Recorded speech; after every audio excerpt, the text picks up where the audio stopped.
유동성 위기에 빠진 한국건설이 보증사고를 회피하기 위한 공정률 변경 의혹 관련 보도입니다.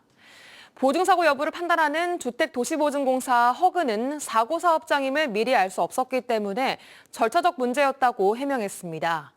하지만 보증공사가 지난해 말 이미 현장을 여러 차례 방문해 공사 진행도를 확인했던 사실이 취재 결과 확인됐습니다. 임지은 기자가 취재했습니다.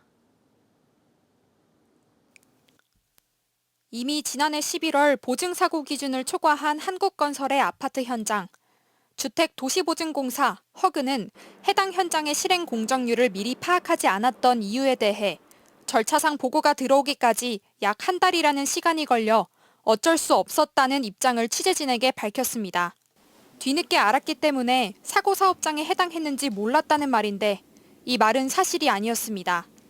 실행 공정률과 예정 공정률의 차이가 한창 벌어지던 지난해 10월 31일, 허그 광주 전남 지사장이 직접 한국건설의 아파트 공사 현장을 찾은 사실이 확인됐기 때문입니다. 지사장이 해당 건설 현장을 찾은 것은 단순한 이유는 아니었던 것으로 보입니다. 지사장이 현장을 오셨어요. 협에서도 이제 이 사유가 뭐냐 물어봤고 우리도 이제 이 사유를 설명해 드렸죠. 아 맞다. 변경이 맞겠다 해서 그때 바꾼 거고.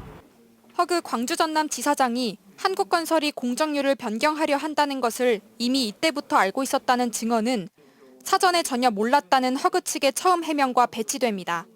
이뿐만이 아닙니다. 지사장 방문 한 달 뒤인 지난해 11월 30일, 허그 직원이 현장에 나와 공사 진척도를 파악한 사실도 확인됐습니다. 이 직원은 해당 현장이 공정부진 사업장으로 지정됐다며 10월의 예정 공정률과 실행 공정률의 차이를 비교했고 11월에 실행 공정률이 얼마로 나올지도 현장 감리에게 물어본 것으로 알려졌습니다.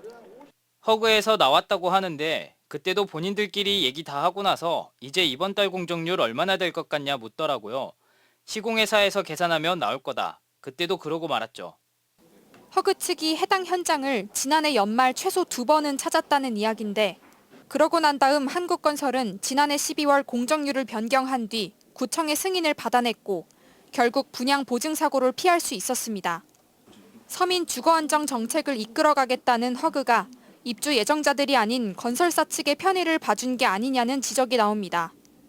경험이 많기 때문에 충분히 짐작했을 거예요. 국민들의 편에 서기보다는 사기업의 편향적인 정책을 그리고 그런 행정을 했다는 것 자체가 비판받아 마땅한 일이라고 생각합니다. 처음 취재진에게는 문서로만 통보받기에 전혀 알지 못했다는 허그는 취재가 시작되자 그제서야 지사장과 직원이 2차례 해당 현장을 방문한 사실을 인정했습니다. 그러나 부진 공정에 대한 만회 대책을 마련하라고 한국건설에 촉구했을 뿐 공정률 변경에 대해선 어떠한 의견도 표명하지 않았다고 해명하면서도 인터뷰는 거부했습니다. MBC 뉴스 임진입니다.